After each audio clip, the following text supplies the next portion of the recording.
ನಮಸ್ಕಾರ ಸ್ನೇಹಿತರೆ. ಗಿಣ್ಣು ಇವತ್ತು ನಾನು ಹೇಗೆ ಪ್ರಿಪೇರ್ ಮಾಡ್ತೀನಿ ಅಂತ ತಿಳಿಸ್ತಾ ಇದ್ದೀನಿ. ಗಿಣ್ಣು ಆರೋಗ್ಯಕ್ಕೆ ತುಂಬಾ ಒಳ್ಳೆಯದು, ಪೋಷಕಾಂಶಗಳ ಭರಿತ ಅಂತಲೇ ಹೇಳ್ಬೋದು. ಉತ್ತಮವಾದ ಪ್ರೋಟೀನ್ ಇರುತ್ತೆ, ಉತ್ತಮವಾದ ಕ್ಯಾಲ್ಶಿಯಂ ಹೇರಳವಾಗಿ ಇರುತ್ತೆ, ಎನರ್ಜಿ ಸಿಗುತ್ತೆ. ಕ್ಯಾಲ್ಶಿಯಂ ಇರೋದ್ರಿಂದ ಬೋನ್ಸಿಗೆ ತುಂಬಾ ಒಳ್ಳೆಯದು, ಮಕ್ಕಳಿಗೆ ಕೊಟ್ಟರೆ ತುಂಬಾ ಒಳ್ಳೆಯದು. ಮತ್ತು ಕರುಳಿನ ಆರೋಗ್ಯವನ್ನು ಕೂಡ ಇದು ಕಾಪಾಡುತ್ತೆ, ಅದರಿಂದ ಡೈಜೆಷನಿಗೂ ಕೂಡ ತುಂಬ ಒಳ್ಳೆಯದು. ಇದಕ್ಕೆ ಏನೇನು ಇಂಗ್ರೀಡಿಯೆಂಟ್ಸ್ ಬೇಕಂದರೆ ಅರ್ಧ ಬಟ್ಲಷ್ಟು ಒಣ ಕೊಬ್ಬರಿಯನ್ನು ತೊಗೊಂಡಿದ್ದೀನಿ ತುರಿದ್ಬಿಟ್ಟು. ನಂತರ ಒಂದು ಬಟ್ಲಷ್ಟು ಕಡಲೆ ಬೀಜವನ್ನು ಹುರಿದ್ಬಿಟ್ಟು ಅದ್ರ ಜೊತೆಗೆ ಹುರಿಗಡಲೆಯನ್ನು ಕೂಡ ಎರಡನ್ನು ಸೇರಿ ಒಂದು ಬಟ್ಲು ತೊಗೊಂಡಿದ್ದೀನಿ. 4ರಿಂದ 5 ಸ್ಪೂನಷ್ಟು ಮೀಡಿಯಮ್ ರವೆ, ಉಪ್ಪಿಟ್ಟಿಗೆಲ್ಲ ಬಳಸುವಂಥ ರವೆ, 5ರಿಂದ 6 ಏಲಕ್ಕಿಯನ್ನು ತೊಗೊಂಡಿದ್ದೀನಿ. ಅರ್ಧ ಕೆಜಿಯಷ್ಟು ಅವಲಕ್ಕಿ ತೊಗೊಂಡಿದ್ದೀನಿ. ಅವಲಕ್ಕಿಲಿ ತುಂಬ ಬೇಗನೆ ಮಾಡ್ಬೋದು, ಇಲ್ಲಾಂದರೆ ಕೆಲವರು ಅಕ್ಕಿಯನ್ನು ಹುರಿದ್ಬಿಟ್ಟು ಮಾಡ್ತಾರೆ, ಅದನ್ನು ಪೌಡ್ರ್ ಮಾಡಿ ಮಾಡ್ತಾರೆ, ರವೆಯಿಂದ ಮಾಡ್ತಾರೆ, ಮತ್ತು ಕಡಲೆ ಪುರಿಯಿಂದ ಮಾಡ್ತಾರೆ. ನಾನು ಅವಲಕ್ಕಿಯಿಂದ ಮಾಡ್ತಾಯಿದ್ದೀನಿ. ಆನಂತರ 1 ಉಂಡೆಯಷ್ಟು ಬೆಲ್ಲ ತೊಗೊಂಡಿದ್ದೀನಿ. 1.5 ಲೀಟ್ರಷ್ಟು ಹಾಲಿದೆ, ಎಮ್ಮೆ ಹಾಲು. ಇದು 3ನೇ ದಿನದ ಹಾಲು, ತುಂಬ ಗಟ್ಟಿ ಇರುತ್ತೆ ಎಮ್ಮೆ ಹಾಲು. ಹಸುವಿನ ಹಾಲೆಲ್ಲ ಅಂದರೆ ಸ್ವಲ್ಪ ಗಟ್ಟಿ ಕಡಿಮೆ ಇರುತ್ತೆ, ಆದರೆ ಎಮ್ಮೆ ಹಾಲು ತುಂಬ ಗಟ್ಟಿ ಇರುತ್ತೆ. ಇದನ್ನು ನಾನು ಕುದಿಸ್ತಾ ಇದ್ದೀನಿ, ಈಗ ಕಾಯಿಸ್ತಾ ಇದ್ದೀನಿ. ನೋಡಿ, ಈಗ ಉಕ್ಕಿ ಬರ್ತಾ ಇದೆ. ಉಕ್ಕಿ ಬಂದಾಗ ಏನಾಗುತ್ತೆ, ಅದು ಒಡೆಯುತ್ತೆ, ಹಾಲು ಒಡೆದೋಗುತ್ತೆ. ಅದು ಆವಾಗ ಅದನ್ನು ಬಿಸಾಕಬಾರ್ದು, ಅದರಿಂದನೇ ನಾವು ಮಾಡಬೇಕು, ಆವಾಗಲೇ ಚೆನ್ನಾಗಿರುತ್ತೆ. ಚೆನ್ನಾಗಿ ತಿರುಗಿಸ್ಬೇಕು, ಆದರೆ ಅದು ಮೊಸರು ಥರ ಎಲ್ಲ ಗಟ್ಟಿಯಾಗಿರುತ್ತೆ ಅಲ್ಲ, ಅದನ್ನೆಲ್ಲ ನಾವು ಸ್ಪೂನಲ್ಲಿ ಒಡೆದು ಚೆನ್ನಾಗಿ ತಿರುಗಿಸ್ಬೇಕು. ಉಕ್ಕಿ ಬಂದ ಮೇಲೆ ಒಂದು 10 ನಿಮಿಷನಾದರೂ ಚೆನ್ನಾಗಿ ನೀವು ಕುದಿಸ್ಕೋಬೇಕು. ಹಸಿ ಸ್ಮೆಲ್ಲೆಲ್ಲ ಹೋಗೋವರೆಗೂ ಚೆನ್ನಾಗಿ ಕುದಿಸ್ಕೊಳ್ಳಿ. ನೋಡಿ, ಈ ರೀತಿ ಮಾಡಿ ಅದು ತೆಳು ಅಂದರೆ ಕಂಪ್ಲೀಟ್ ಅದು ಹಾಲು ಮಿಕ್ಸ್ ಆಗಬೇಕು, ಮೊಸರು ಥರ ಎಲ್ಲ ಇರಬಾರ್ದು. ಅದು ಈ ರೀತಿ ಚೆನ್ನಾಗಿ ತಿರುಗಿಸ್ಕೊಳ್ಳಿ, ಚೆನ್ನಾಗಿ ಕುದಿಸ್ಕೊಳ್ಳಿ. ಸ್ವಲ್ಪ ಹಾಲಿನ ಕಲರ್ ಚೇಂಜ್ ಆಗುತ್ತೆ, ನಿಮಗೆ ಗೊತ್ತಾಗುತ್ತೆ ಹಾಲು ಚೆನ್ನಾಗಿ ಕಾಯ್ದಿದೆ ಈಗ ಅಂತ. ಈ ರೀತಿ ಚೆನ್ನಾಗಿ ತಿರುಗಿಸ್ಬೇಕು.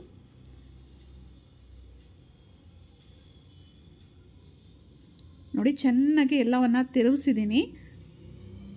ಚೆನ್ನಾಗಿ ಕುದಿಸ್ಕೋಬೇಕು. ಕುದಿ ಬಂದಾಗೆಲ್ಲ, ಮೇಲೆ ಉಕ್ಕಿ ಬಂದಾಗೆಲ್ಲ ನಾವು ಈ ಥರ ಚೆನ್ನಾಗಿ ತಿರುಗಿಸ್ತಾ ಇದ್ದರೆ ಏನಾಗುತ್ತೆ, ಅದೆಲ್ಲ ಒಡೆಯುತ್ತೆ ಚೆನ್ನಾಗಿ, ಮತ್ತು ಚೆನ್ನಾಗೆಲ್ಲ ಮಿಕ್ಸ್ ಆಗುತ್ತೆ. ಎಲ್ಲ ಚೆನ್ನಾಗಿ ಮಿಕ್ಸ್ ಆಗಿಬಿಟ್ರೆ ಟೇಸ್ಟು ತುಂಬ ಚೆನ್ನಾಗಿ ಬರುತ್ತೆ.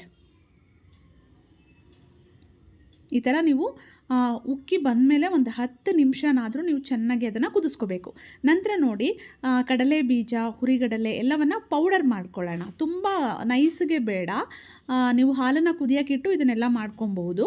ನೋಡಿ, ಈ ರೀತಿ ಅರ್ಧಂಬರ್ಧ ಎಲ್ಲ ಪೌಡ್ರ್ ಆಗಿರಬೇಕು, ಆ ರೀತಿ ಇದನ್ನು ಪೌಡರ್ ಮಾಡ್ಕೊಳ್ಳಿ. ನೋಡಿ, ಈ ಪ್ರಮಾಣದಲ್ಲಿ ಮಾಡ್ಕೊಂಡಿದ್ದೀನಿ. ನೀವು ಇನ್ನೂ ಜಾಸ್ತಿನೂ ಬೇಕಾದರೆ ತೊಗೊಬೋದು, ಬಾಯಿಗೆ ಸಿಗೋ ಥರ ಇರಬೇಕು, ಆ ರೀತಿ ಮಾಡ್ಕೊಳ್ಳಿ. ನೋಡಿ, ಈಗ ಹಾಲು ಆಲ್ಮೋಸ್ಟ್ ಕಾದಿದೆ. ಈಗ ಎಲ್ಲ ಹಾಗೆ ಗಟ್ಟಿ ಇರೋದನ್ನೆಲ್ಲ ಎಷ್ಟು ಸಾಧ್ಯನೋ ಅಷ್ಟು ನಾವು ಚೆನ್ನಾಗಿ ತಿರುಗಿಸ್ಬೇಕು. ನೋಡಿ, ಈಗ ಹಾಲು ಚೆನ್ನಾಗಿ ಕಾಯ್ದಿದೆ. ಈಗ ನಾನು 10 ನಿಮಿಷಗಳ ಕಾಲ ನೆನೆಸಿರುವಂತಹ ಅವಲಕ್ಕಿಯನ್ನು ಹಾಕ್ಕೊಳ್ತಾ ಇದ್ದೀನಿ. ಅವಲಕ್ಕಿಯನ್ನು ಚೆನ್ನಾಗಿ ತೊಳೆದ್ಬಿಟ್ಟು ಒಂದು 10 ನಿಮಿಷ ನೆನೆಸಿಡಿ, ಹಾಗೆ ಇಡಿ. ತೊಳೆದ್ಬಿಟ್ಟು ನೀರೆಲ್ಲ ಸೋರಿಸ್ಬಿಟ್ಟಿಟ್ರೆ ಅದೆಲ್ಲ ಮೆತ್ತಗಾಗಿರುತ್ತೆ. ಈಗ ಅವಲಕ್ಕಿ ಹಾಕಿದ್ದೀನಿ. ಈಗ ಒಂದು 2-3 ನಿಮಿಷ ಹಾಗೆ ಬಿಡೋಣ, ಒಂದು ಪ್ಲೇಟನ್ನು ಅರ್ಧ ಕ್ಲೋಸ್ ಮಾಡಿ ಹಾಗೆ ಬಿಡೋಣ. ನೋಡಿ, ಇವಾಗ ಅವಲಕ್ಕಿ ಸ್ವಲ್ಪ ಹಾಲಲ್ಲಿ ಬೆಂದಿರುತ್ತೆ, ಹಾಲನ್ನೆಲ್ಲ ಎಳ್ಕೊಂಬಿಡುತ್ತೆ ಅದು. ನಂತರ ನಾವು ಹುರಿಗಡಲೆ ಮತ್ತು ಏನು ಕಡಲೆ ಬೀಜವನ್ನು ಪೌಡರ್ ಮಾಡ್ಕೊಂಡಿದ್ವಲ್ಲ, ಅದನ್ನು ಹಾಕ್ಕೊಳ್ತಾ ಇದ್ದೀನಿ.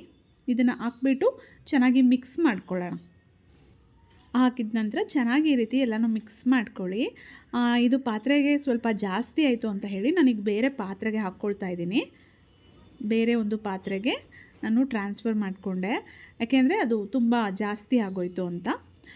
ನಂತರ ನಾವು ಏನು ರವೆಯನ್ನು ಹುರಿದಿಟ್ಕೊಂಡಿದ್ವಿ, ಆ ರವೆಯನ್ನು ಹಾಕ್ಕೊಳ್ಳೋಣ. ಒಂದು 5 ಸ್ಪೂನಷ್ಟು ರವೆಯನ್ನು ನಾನು ಅದನ್ನು ಹುರಿದ್ಬಿಟ್ಟು ಎತ್ತಿಟ್ಕೊಂಡಿದ್ದೆ. ಆ ರವೆಯನ್ನು ಹಾಕಿ ಮಿಕ್ಸ್ ಮಾಡ್ಕೊಳ್ಳೋಣ. ಚೆನ್ನಾಗಿ ಮಿಕ್ಸ್ ಮಾಡಬೇಕು.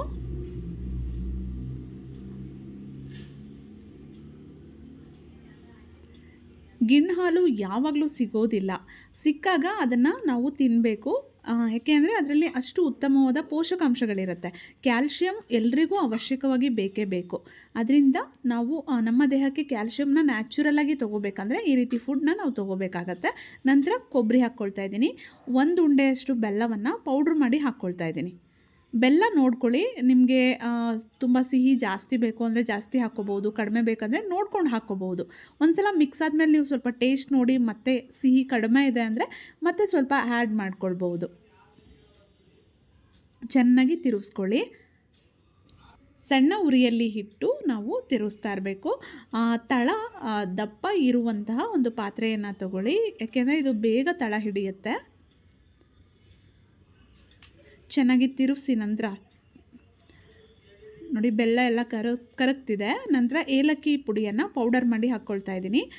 ಇದಕ್ಕೆ ನಿಮಗೆ ಎಣ್ಣೆ, ತುಪ್ಪ, ಬೆಣ್ಣೆ ಏನೂ ಬೇಕಾಗೋದಿಲ್ಲ. ಚೆನ್ನಾಗಿ ತಿರುಗಿಸಿ. ಕೊನೆಯಲ್ಲಿ ನೀವು ತುಂಬ ಚೆನ್ನಾಗಿ ತಿರುಗಿಸ್ಬೇಕು. ಎಲ್ಲ ಆಗ ಚೆನ್ನಾಗಿ ಹೊಂದುತ್ತೆ, ಆವಾಗ ರುಚಿಯಾಗಿರುತ್ತೆ ತುಂಬ ಚೆನ್ನಾಗಿ. ಈ ಒಂದು ಹಂತದಲ್ಲಿ ನಿಮಗೆ ಒಂದು ಸ್ವಲ್ಪ ರುಚಿ ನೋಡಿಬಿಟ್ಟು ಬೆಲ್ಲ ಏನಾದರೂ ಕಡಿಮೆ ಆಯಿತು, ಸ್ವೀಟ್ ಕಡಿಮೆ ಆಯಿತು ಅಂದರೆ ಆ್ಯಡ್ ಮಾಡ್ಕೊಳ್ಬಹುದು.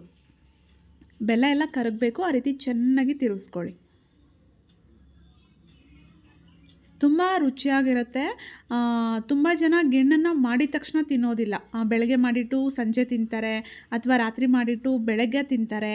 ಆವಾಗ ತುಂಬ ಚೆನ್ನಾಗಿ ಒಂದು ಟೇಸ್ಟ್ ಸಿಗುತ್ತೆ. ಅದು ಸ್ವಲ್ಪ ತಣ್ಣಗಾದ್ಮೇಲೆ ತಿನ್ನೋದಕ್ಕೆ ತುಂಬ ರುಚಿಯಾಗಿರುತ್ತೆ ಮತ್ತು ಬೇಗ ಕೆಡೋದು ಇಲ್ಲ. ಇದು ನಾವೊಂದು 2 ದಿನ ಇಟ್ಕೊಂಡು ಕೂಡ ತಿನ್ನಬಹುದು. ನೋಡಿ ತುಂಬ ಚೆನ್ನಾಗಿ ಮಿಕ್ಸ್ ಮಾಡ್ತಾಯಿದ್ದೀನಿ. ಅವಲಕ್ಕಿಯಿಂದ ಮಾಡಿರೋದು ಅಂತ ಗೊತ್ತಾಗೋದೇ ಇಲ್ಲ, ಅವಲಕ್ಕಿ ಕಾಣೋದೇ ಇಲ್ಲ. ಆ ರೀತಿ ಎಲ್ಲ ಚೆನ್ನಾಗಿ ಬ್ಲೆಂಡ್ ಆಗಿಬಿಟ್ಟಿರುತ್ತೆ.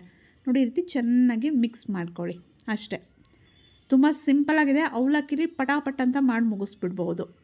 ನೋಡಿ ಗಿಣ್ಣು, ರುಚಿಕರವಾದ ಗಿಣ್ಣು, ಆರೋಗ್ಯಕರವಾದಂತಹ ಗಿಣ್ಣು ರೆಡಿಯಾಗಿದೆ.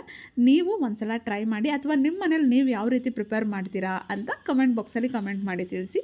ವಿಡಿಯೋ ಇಷ್ಟ ಆಗಿದ್ದರೆ ವಿಡಿಯೋವನ್ನು ಲೈಕ್ ಮಾಡಿ, ಶೇರ್ ಮಾಡಿ, ಅನಿಸಿಕೆ ಅಭಿಪ್ರಾಯಗಳನ್ನು ಕಮೆಂಟ್ ಮಾಡಿ ತಿಳಿಸಿ. ನನ್ನ ಚಾನಲಲ್ಲಿ ಸಾಕಷ್ಟು ಯೂಸ್ಫುಲ್ ವೀಡಿಯೋಸ್ ಇದೆ, ಫ್ರೀ ಇದ್ದಾಗ ನೋಡಿ ಸಪೋರ್ಟ್ ಮಾಡಿ. Thank you.